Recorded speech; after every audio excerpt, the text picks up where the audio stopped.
This is how the grid lines up. Blackstock and Rosny on the front row of the grid on pole position on the inside, and then Sam and Jack Laidlow, the two brothers, alongside for company. A few final words exchanging as they just work out what their plan is going to be, heading down towards that first corner as they aim to take a victory here this afternoon. Second place for Blackstock and Rosny yesterday, but pole position then. Here it is, eyes on the lights, 15 laps of action. Lights out and we're underway. Good start for Blackstock and Rosny. Not bad off the second row of the grid for Bell and Hyde as well on board the number 18 as we drag down towards the first corner. Sam and Jack Laidlow getting the inside line. Are they going to get the whole shot into turn one? They certainly are. And keep an eye on as well for Kershaw and Sharp on the black number 29. They've gone through for second place, or are challenging as we come through into the right-hander. Inside line for them and track position. It's all getting mightily close, but Blackstock and Rosny do hold firm for second place. Moss and Hope have gone round in the background there.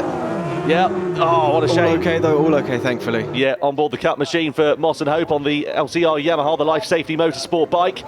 And they're back in the race, but, well, a bit of work for them to do in this one. But a fantastic start from the inside there for Sam and Jack Laidlow, Jed. They've gotten away very nicely. They've absolutely nailed it, and it's a surprise because Lewis and Paddy, the number 95 machine, there in second place. They're usually, well, they're famous for their fast starts, but Sam and Jack absolutely nailing it with the inside line there. I'd like to give a little shout out as well to Mick Bell and Shane Colebrook in sixth. Already, they were up to that position by turn 3 off the back of the grid in 13th, which is a phenomenal start. Yeah, they started right down the order, as you say, last place on the grid, courtesy of the incident that they had yesterday with the number 5 outfit, which Biggs and Seeger, which took them out. Whoa, that's a lunge to the inside. Just about managing to gather it up. There is that machine just behind them. You've got the number 5 there as well. That was the 18 of Bell and Hyde looking to the inside, but thinking better of it down into Dufferstit there. Looking meanwhile at Kershaw and Sharp on board the black number 29. New passenger for Kershaw this weekend. Normally they'd have Ryan Charwood on the back of that machine, but Charwood a little bit busy over at Le Mans this weekend, Jed. He is indeed, full plans for him to be back for Snetterton in, I believe it's 3 weeks' time. But yeah, this weekend, life getting in the way of the fun, unfortunately, for Ryan. So yeah, like you say, Tom, Justin Sharp stepping in and doing a fantastic job. So we've got two different classes here this weekend. We've got the Cup class, we've got the GP class. Just explain for those who's their first time looking at these sidecar races here, Jed, what's the difference between the two? So it's a very basic setup, really, nothing too intricate. The main difference is just the weight. I believe it's 495 kilos is the cut-off for the Cup class. Anything under 495 and you're entered into the GP class. So at the minute we currently have a Cup class team leading. Slightly heavier outfit, may just be of benefit through in these slipperier conditions. Well, we'll see how it works out. Just saw Phil Bell and Phil Hyde, Phil squared, if you will, in 4th place. They are in the Cup class. That's denoted by the green marker on the left-hand side of your screen. You can see that Kershaw and Sharp here closing right up onto the back of Blackstock and Rosny.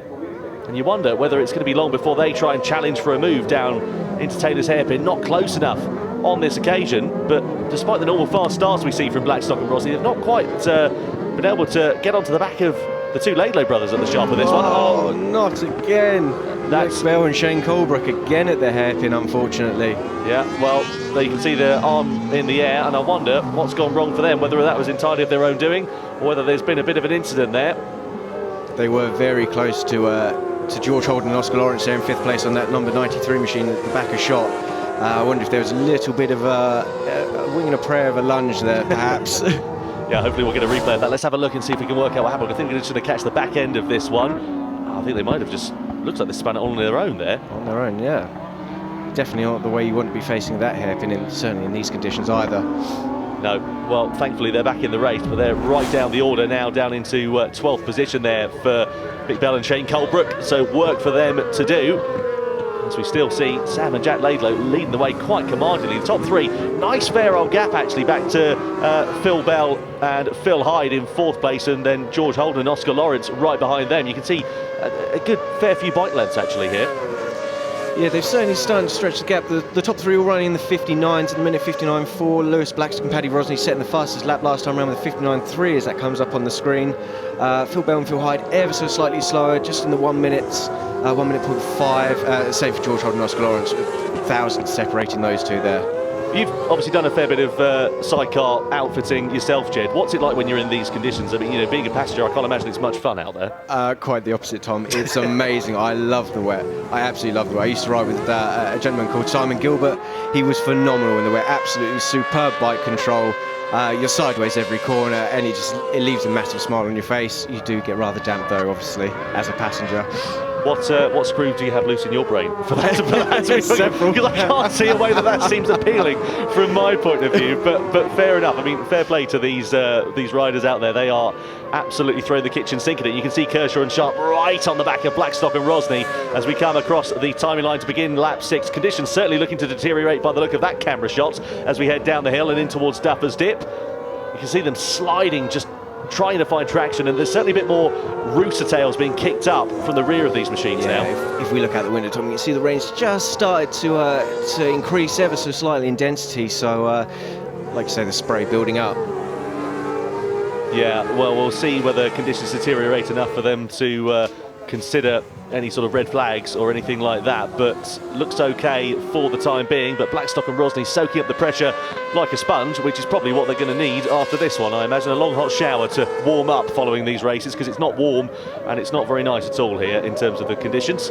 You can see as well in how Steve Kershaw on the black number 29 outfit in third there, how he's placing the bike. The spray must be starting to increase because he's starting to offset himself from the back of the number 95, Lewis Blackstock and Paddy Rosny there, just to keep his vision as clear as possible, pick out his braking points, pick out his apexes, and try and close that gap. And I imagine he'll be trying to overcome them for second place. The vast majority of the riders in this field, Jed, are running Yamaha engines. You've got a couple of Hondas and, you know, Kawasaki in there as well. Why is the Yamaha the favoured engine on these sidecars? I think it's just availability. Availability, I think that's all it is. The Hondas, not so many of them around. The Kawasaki is a little bit of an odd engine. I think George Holden, Oscar Lawrence in 5th place, they run the 636 Kawasaki, I believe. I'm not entirely certain on that. But it's just... everyone's run with the Yamahas, so people know how to make them work. Obviously, it's a solo engine. It's built for a one-man solo rider, and obviously these outfits, they're so different in how they operate. You know, instead of having a small, tiny contact patch of a rear tyre like you have in a solo outfit, you've got 6, 7, 8 inches of rear tyre flat on the tarmac. So it's just what you can get out the engine reliability-wise. Down the start-finish straight we go. Blackstock and Rosny, fastest lap last time around. They're starting to eat into the lead that Sam and Jack Laidlow have built up at the sharp end of this race. Just under a second now the gap sits, and visibly a lot less than that as we come through the right-hander in towards Butchers, over the chicane, and then down in towards Clark Corner. You can see 0.4 of a second they took out last time around here, Jed, on the race leaders. That is a huge, huge gap, and they put just over half a second into Kershaw and Sharp as well, so they are definitely the outfit that's doing all the moving and shaking around there in the top 3 at the moment. Yeah, having a really good run here at Blackstock and Rosny. Let's see whether they can bring the fight to the race leaders. Sam and Jack Laidlow on board the number 84. Actually looking just at my notes there, just seeing that Jack Laidlow, his favourite circuit is Knockhill, and they're going quite well here so far, but possibly not for too long. Possibly not. They're supreme, these young lads. I mean, Sam on the handlebars, number 84, he's only 18. Jack Laidlow's brother on the back doing all the passengering work. He's only just turned 21 the last 2 weeks, so the absolute stars for the future, these two. Well, we were down talking in the paddock to the passenger for the number 38 of Hope, actually, yesterday. And Josh Hope, that was rider from just 17 years old, though, isn't he? He is indeed. He's a fantastic little passenger as well. He's only been riding 18 months, wild-carded at the final round of Brands Hatch last year, finished 8th place overall.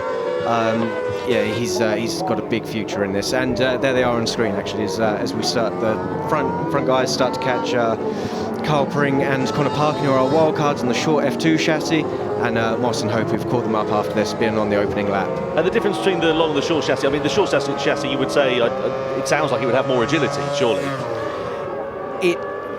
In the wet conditions, the short chassis can pull some incredible moves. The short wheelbase does actually help, but in the dry conditions, the shorter wheelbase is actually a hindrance. Sam Jack Laidlow, nice and clean up the inside, Moss and Hope there. Yeah, and Blackstock and Rosny trying to as well. Pring and Parkin. Oh, they just get balked here, aren't they?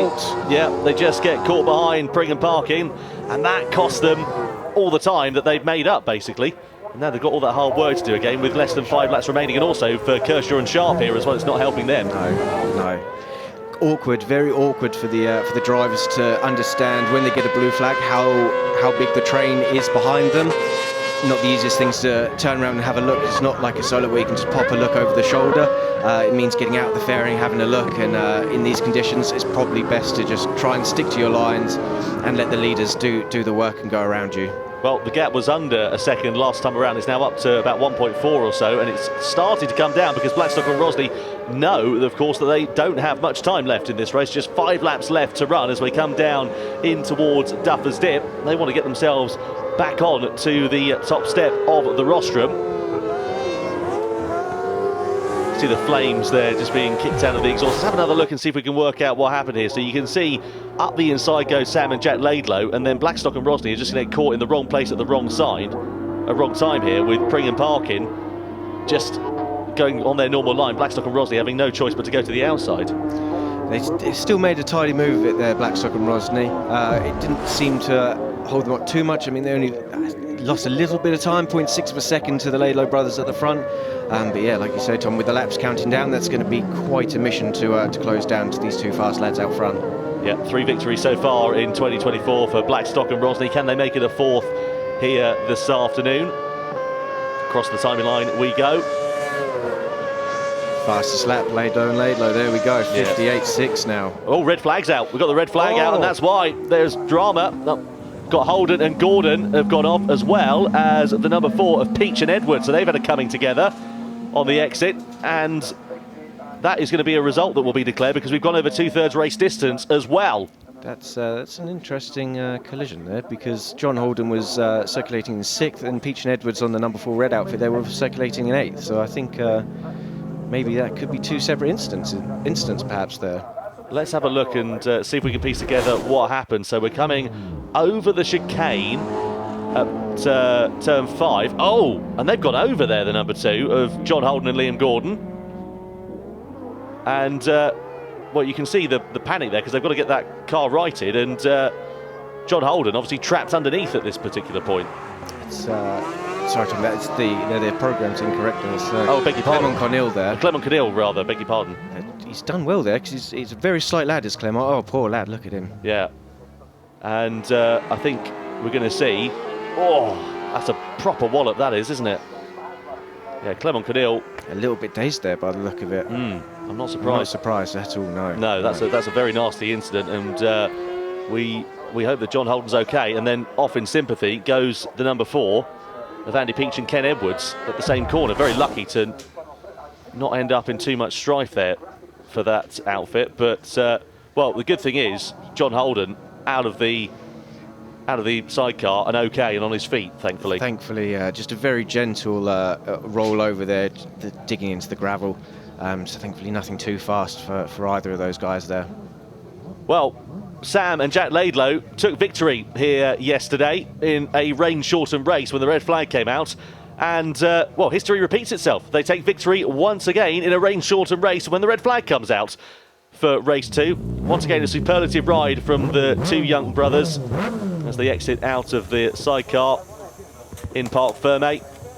Well, let's have a look then at the results, shall we, from the second race of the weekend for the Express Tyre Service British Sidecars outfit. A red flag being thrown following a 2 sidecar incident. Sam and Jack Laidlow, though, take top honours and take the class victory in the Cup category as well. Second place in the race, and in the GP category goes to Blackstock and Rosny ahead of Kershaw and Sharp in 3rd place. Second place there in the Cup class, you can see, for Phil Bell and Phil Hyde. And then Pete Clark with his passenger of Craig Clark and Pete Enser, I should say, in 7th place overall, but 3rd in the Cup category as well. Of course, we saw some drama at the end of that one with John Holden and Clement Cornell ending up tipping the car over and ending up in the gravel trap. And let's have a look at the championship standings, shall we, after 7 races in 2024. Sam and Jack Laidlow now have a 12.5 point advantage over Blackstock and Rosny then in the championship. That's increasing on their lead that they had here yesterday. George Holden and Lawrence there in 3rd place, 34.5 points adrift. Still still plenty of running left to go in 2024 and plenty of opportunity for things to change as well. Further down the order, you can see there a few riders with some closer points battles in the lower half of it. So you've got Moss and Hope down there in 18th place, 10th place they finished overall in that race, so they'll be hoping to make more forward progress throughout the remainder of the season.